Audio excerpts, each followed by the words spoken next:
The Shintaro Higashi Show is sponsored by Judo TV, your premier destination for live and on-demand judo coverage. Never miss a throw. Higashi brand. Train hard, live strong, wear Higashi brand. Hakuin AI. Hakuin AI helps you measure, predict, and solve customer churn. Visit Hakuin AI and start your free churn audit today. Make judo easy. Okay, first and foremost, it has to be accessible to most people if you want to grow. And I know a lot of you are like, oh my God, it's going to be so watered down. It's not going to be great. But think about how hard judo is right now. You enter the dojo, you bow, you do some break falls, you learn one takedown, then you go live. Majority of the time, these guys get injured. And it was almost a running joke in my dojo growing up that 10 people will join per month. 2 people will stay for the second month. And maybe 1 out of those 10 people will stay the third month, and then the cycle repeats. And then, of course, there's churn in every business. Therefore, you lose people, and then the business just shrinks and shrinks and shrinks because it's so hard. And then the number one reason why people get hurt is because it's just a dangerous thing, and people are doing Randori right away. That is just not a sustainable thing.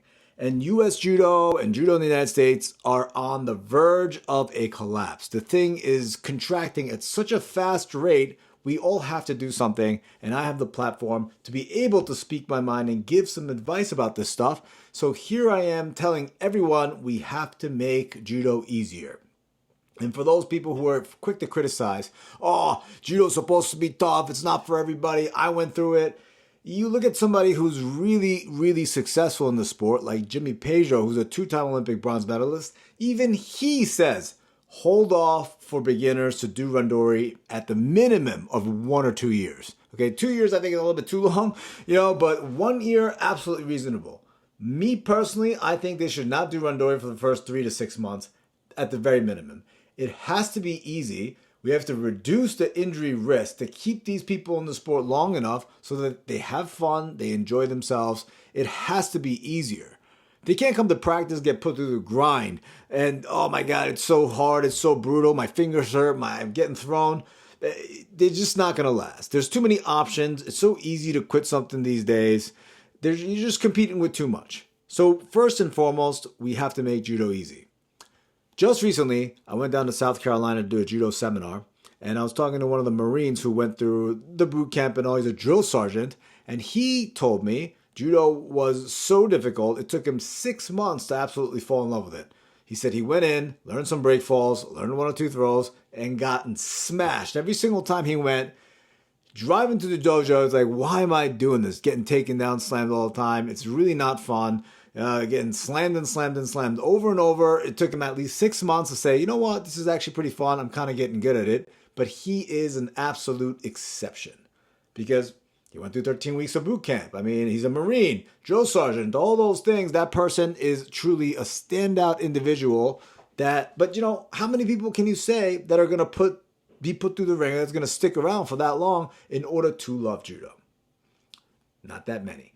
So I hereby say, make judo easy for everybody and make it fun.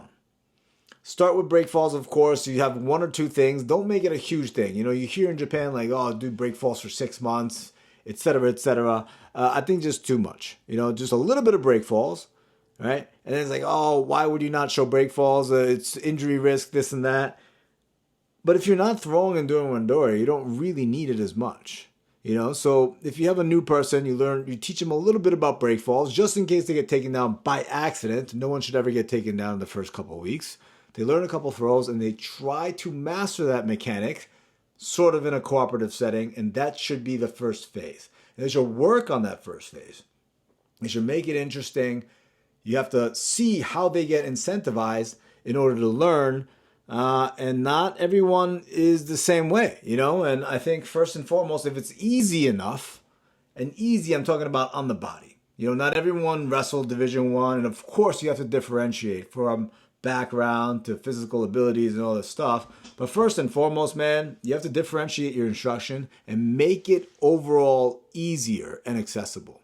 The biggest problem I feel, right, aside from like make it easy, not easy, all this stuff, is when you learn an outside triple no sotogari, the time it takes for you to successfully hit that on someone of a similar body size and body type who's resisting, that is extremely long time.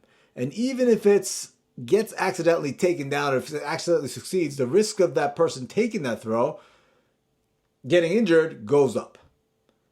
In order to reduce that risk, because you don't want two white belts trying to take each other down, you let the newcomer go with a much higher skilled opponent. Therefore, that person's never going to take that person down. And I've seen dojos like white belts, learn this throw, learn this thing, go do it, and they try to kill each other going for this thing, and someone almost always gets hurt. So how can we combat this? Right? We make the overall class a little bit easier, more accessible. The difficulty of taking someone down live, it's just too much. And here's one thing that I do, okay? When the beginners do Randori, within a very short amount of time of starting, maybe like 1 or 2 months or so, I tell them all, listen, you're not trying to actively take this person down. This is false. It's almost fake. These people are going to let you take him down sort of in a non-cooperative, semi-combative setting. That way you could work on your skills, and the black belts or the brown belts or the green belts that are working out with you, they are not going to throw you. They will give you a little bit of resistance, and you will take him down once or twice. That's it. So you're already sort of putting it out there that it's going to be cooperative. They're going to take the break fall for you. And then while they're gripping, they'll figure out, how difficult it is, and they're going to try a couple new entries. And then overall, the experience is easier, in air quotes. Therefore, it's more, you could do more of it. And the risk is reduced. And everything is semi-controlled. So this is sort of my thing. You have to make judo easier for the average person for the sport to grow. I mean, I'm not trying to say like Brazilian Jiu-Jitsu is easy. It's not by any means. But if a new person comes and learn how to pass guard, the risk of them getting injured while trying to pass someone's guard is very, very low. And you could almost have 2 beginners try to pass each other's guard with minimal amount of injury risk, as opposed to like 2 white belts doing judo, taking each other down with an outside trip. Really, really risky business.